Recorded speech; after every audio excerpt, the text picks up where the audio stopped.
श्री गणेशाय नमः। श्री सरस्वती नमः। ध्येयं सदा परिभवग्नमभीष्टदोहम् तीर्थास्पदं शिवविरिञ्चनुतं शरण्यम् भीर्त्यार्तिहं प्रणतपाल भवाग्नपोतम् वन्दे महापुरुषते चरणारविन्दम्।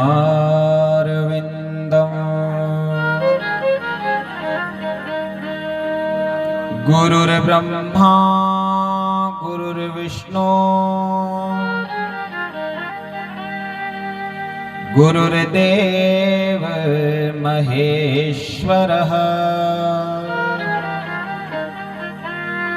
गुरुर्साक्षात् परं ब्रह्मा तस्मै श्री गुरुवे नमः। सर्वमंगल मांगल्ये शिवे सर्वार्थ साधिके शरण्ये त्र्यंबके गौरी नारायणी नमोस्तुते।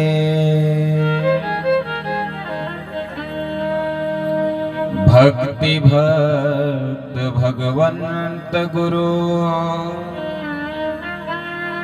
चतुष्नाम वपुए जिनके पद बंदन किए दास हो विघ्न अनेक। जय जय श्री राधारमण जय जय नवल किशोर जय गोपी चिद चोर प्रभु जय जय माखन चोर। आइए हनुमंत विराजिए मैं कथा करूं मति अनुसार प्रेम सहित आसन ग्रहण तुम विराजो पवन कुमार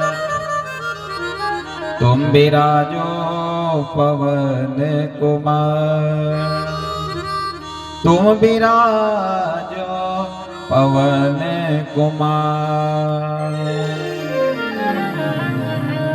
जिस देश में जिस भेष में परिवेश में रहो राधा रमण राधा रमण राधा रमण कहो।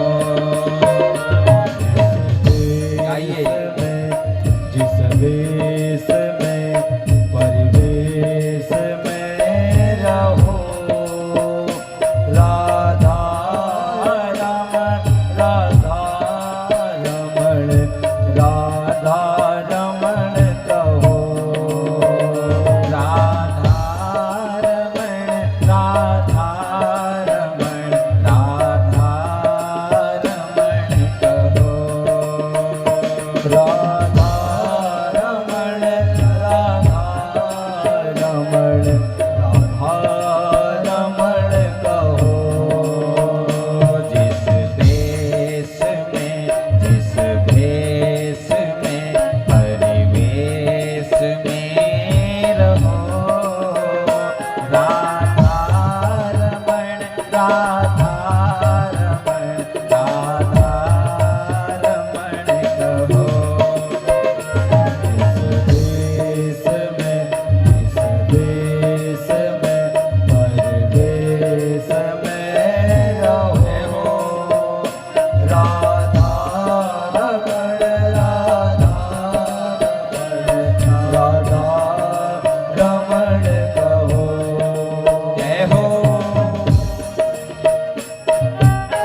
संग में जिस ढंग में जिस संग में रहो, जिस संग में जिस ढंग में जिस रंग में रहो, जिस संग में जिस ढंग में जिस रंग में रहो।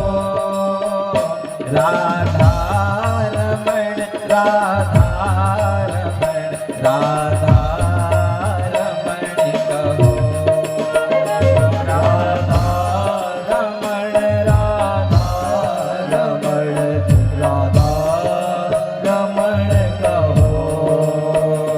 जिस देश में जिस भेष में परिवेश में रहो, राधा रमण राधा रमण राधा रमण कहो।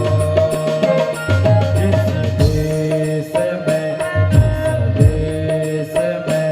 परिवेश में रहो, राधा रमण राधा रमण राधा रमण कहो। जय हो।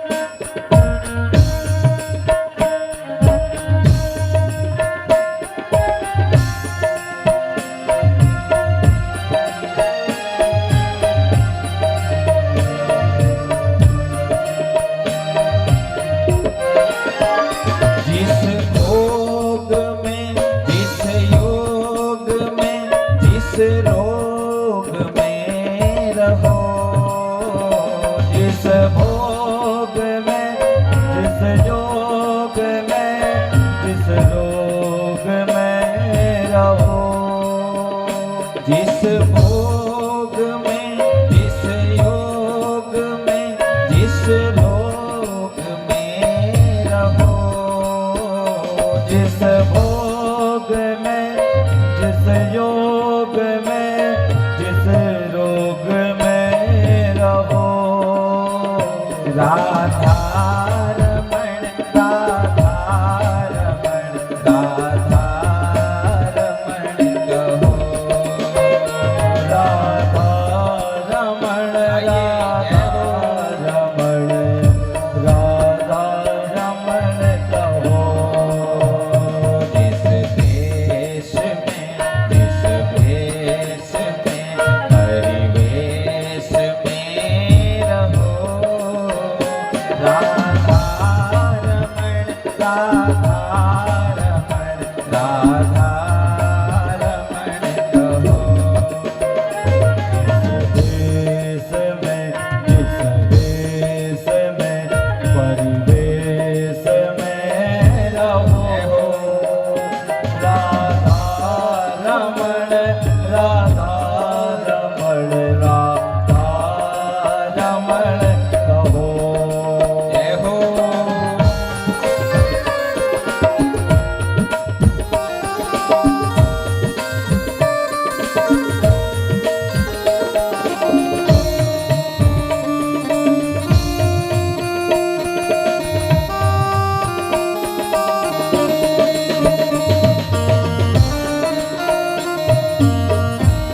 वृंदावन बिहारी लाल की जय हो।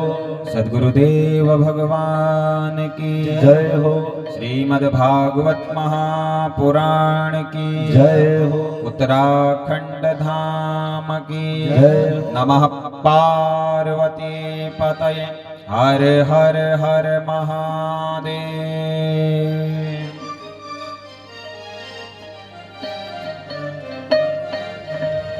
परम मंगलमय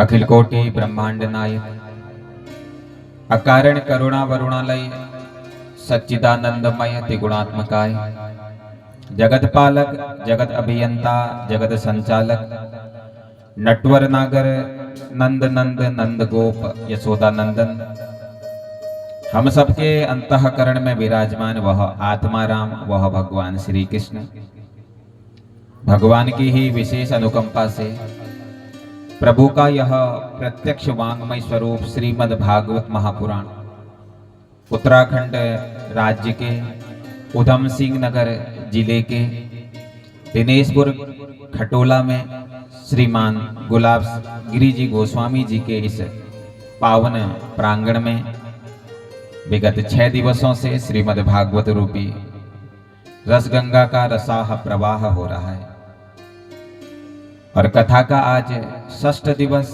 अर्थात 6ठा दिवस आपके मध्य प्रारंभ होने को है। 6ठे दिवस की कथा में प्रवेश करें उससे पूर्व प्रथम अपने इस व्यास मंच को नमन करता हूं।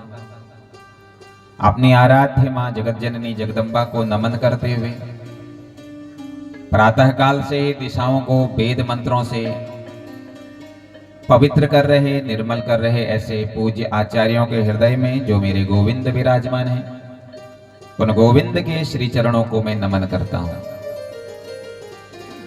विविध राग रागिनियों के माध्यम से आप सबके अंतःकरण को प्रफुल्लित कर रहे ऐसे हमारे मां शारदा मां सरस्वती के उपासकों के हृदय में जो मेरी जगदम्बा विराजमान है, उस जगदम्बा को मैं नमन करता हूं।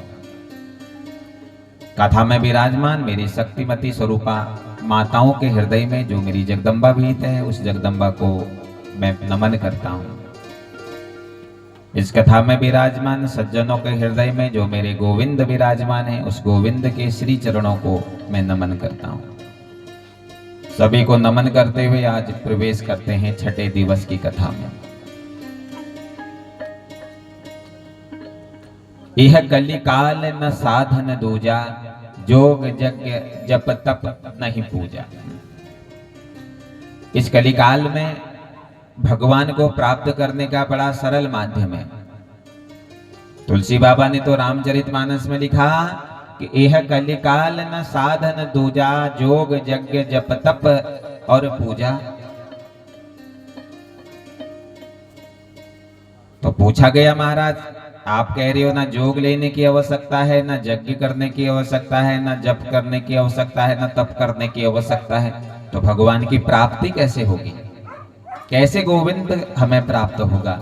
कैसे हमारा कन्हैया हमको प्राप्त होगा? तो कहा राम ही सुमेरिय गाव ही राम ही। अरे राम को प्राप्त करने का जो सबसे सरल माध्यम है वह है राम की कथा श्रवण करो, उसका नाम सुमिरन करो, क्योंकि नाम की बड़ी महिमा है। जो काम राम नहीं कर पाई वो काम राम के नाम ने कर लिया। एक समय की बात थी जब सेतु बंध रामेश्वरम का निर्माण हो रहा था, पुल बनाया जा रहा था। नल नील पत्थरों में राम राम लिख रहे थे और राम राम लिख करके जैसे सेतु बंधों में पत्थर डाल रहे थे तो पत्थर तैरने लगे। अब राम जी ने सोचा चलो मैं भी कोशिश करता हूं। तो राम जी एकांत में गए और एक पत्थर राम जी ने उठाया और जैसे ही पत्थर राम जी ने समुद्र में डाला वो डूब गया। हनुमान जी हंस रहे थे। हनुमान जी ने कहा प्रभु आप कुछ नहीं कर रहे हैं। बोले कौन कर रहा है? बोले आपका नाम कर रहा है। आपने इस शिला पर अपना नाम नहीं लिखा। अगर प्रभु आपने भी इस शिला में अपना नाम लिखा होता तो यह पत्थर भी तैरने लग जाता। तो राम नाम में वो शक्ति है कि एक बार अगर भाव से कृष्ण नाम जप लो, राम नाम जप लो, तो जीवन के समस्त कल विकार दूर हो जाते हैं। कलुषित विकार जो आज हम सबके हृदय में विहित हैं, वह सब दूर हो जाते हैं। और कलह विकार को दूर करने के लिए ही तो यह कथा बनाई गई है। तो कल की कथा में आप श्रवण कर रहे थे, गिरिराज गोवर्धन जी का पूजन कल हम सब ने मिलकर के किया। इधर इंद्र का पूजन जब बंद हुआ, नारद जी ने इंद्र से जाकर के कहा, इंद्र अब तेरी पूजा बंद हो गई है। देख सारे ब्रजवासी तेरी पूजा छोड़ करके गिरिराज गोवर्धन जी का पूजन कर रहे हैं। तो इंद्र को बड़ा क्रोध आया और समवर्तक नामक मेघों को इंद्र ने आदेश दिया, जाओ मेघों बरसो।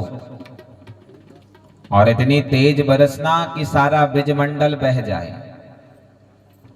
और जैसे ही बरसना प्रारंभ हुआ तो सारे ब्रजवासी भयभीत होकर के कृष्ण की शरण में आ गए। अरे कन्हैया हमारी रक्षा कर गोविंद। और जो भगवान की शरण में चले जाता है महाराज, फिर भगवान उसकी रक्षा करने के लिए आतुर हो जाते हैं। भगवान कहते हैं हमारी तरफ 2 कदम चल के तो देखो, हम 4 कदम तुम्हारे तरफ आएंगे। प्रेम से बोलेंगे राधे राधे। सारे के सारे ब्रजवासी कृष्ण के शरण में चले गए। और कन्हैया ने कहा चिंता मत करो। और वह 7 कोस लंबा गिरिराज पर्वत मेरे कन्हैया ने अपने हाथ में उठा लिया। बोलो गिरिराज धरण भगवान की जय। 7 कोस 21 किलोमीटर लंबा वह गिरिराज मेरे कृष्ण ने अपने हाथ में उठा लिया। और सारे के सारे ब्रजवासियों से कहा कि इस पर्वत के नीचे आ जाओ, सबकी रक्षा की।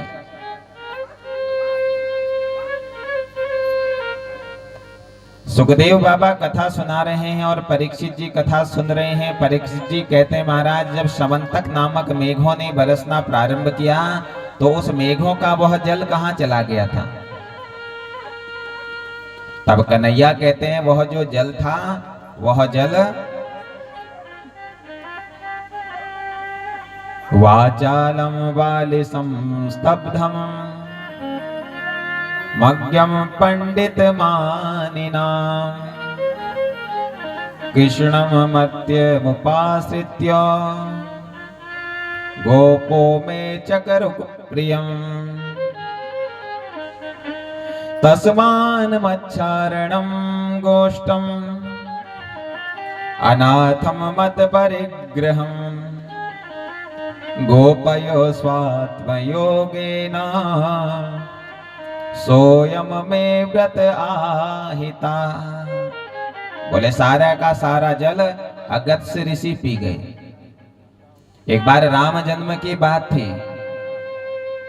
माता सीता भगवान राम से कहती है प्रभु जिस भी ब्राह्मण को लेकर के आते हो बहुत कम भोजन करता है। अरे कभी ऐसे ब्राह्मण को लेकर के आओ ना जिसे भोजन कराने में आनंद आए। अरे जिस भी ब्राह्मण को लाते हो बस केवल 2 रोटी खाता है बस। अरे कोई ऐसे ब्राह्मण को लेकर के आओ प्रभु जिसे भोजन कराने में आनंद आए।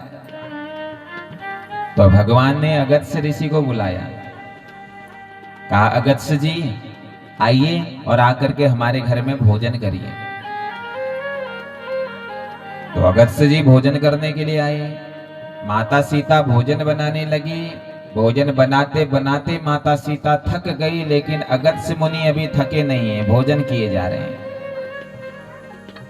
माता सीता ने अपनी सखियों को बुलाया, अपने बहनों को बुलाया, उर्मिला, सुतिकृति, मांडवी। ये तीनों भी भोजन बनाने लगे। ये तीनों भी भोजन बनाने बनाते थक गए, लेकिन अगस्त्य ऋषि नहीं थके भोजन करने में। सारी देवांगनाओं को बुला लिया। देवांगनाओं ने भोजन बनाना प्रारंभ किया, लेकिन अगस्त्य मुनि का पेट अभी भी नहीं भरा।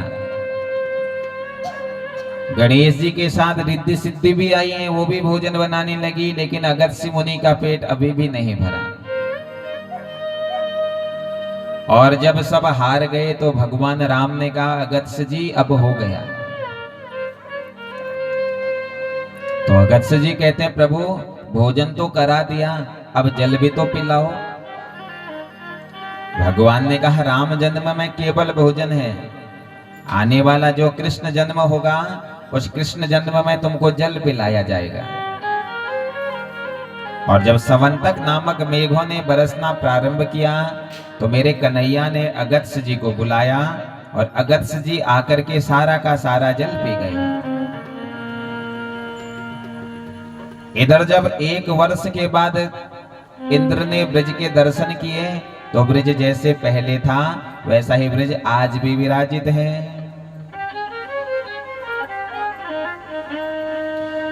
विशुद्ध सत्वम तव धाम शांतम तमोपयम ध्वस्त राजस्त मस्तकम मायामयोऽयं गुण संप्रवाहो न वेद्यते ते ग्रहणानुबंध। और बड़ी सुंदर तरीके से इंद्र स्तुति कर रहा है मामेश्चर्य ही मदान्ध रूपम। इंद्र ने बड़े सुंदर तरीके से भगवान की स्तुति करी कि हे प्रभु मुझे क्षमा कर दो, पर भगवान ने इंद्र को क्षमा कर दिया क्योंकि इंद्र की ही कृपा से भगवान के समक्ष सारे गोप बाल आए थे। तो इंद्र को भगवान ने क्षमा किया। बोलो भक्त वत्सल भगवान की जय। इसलिए जिसके जीवन में थोड़ा अहंकार आ जाता है ना, मेरे गोविंद उसके अहंकार को तोड़ देते हैं। इंद्र के मन में अहंकार था कि मैं राजा हूं, मेरे अधीन यह समस्त मेघ हैं, अगर कोई हमारी पूजा नहीं करेगा तो हम इन मेघों को आदेश देंगे और ये मेघ बरसना प्रारंभ कर देंगे। लेकिन भगवान ने इस इंद्र का अहंकार तोड़ दिया। जब भी हम भगवत कृपा से भगवान का पूजन करते हैं तो निर्विकार होकर के भगवान का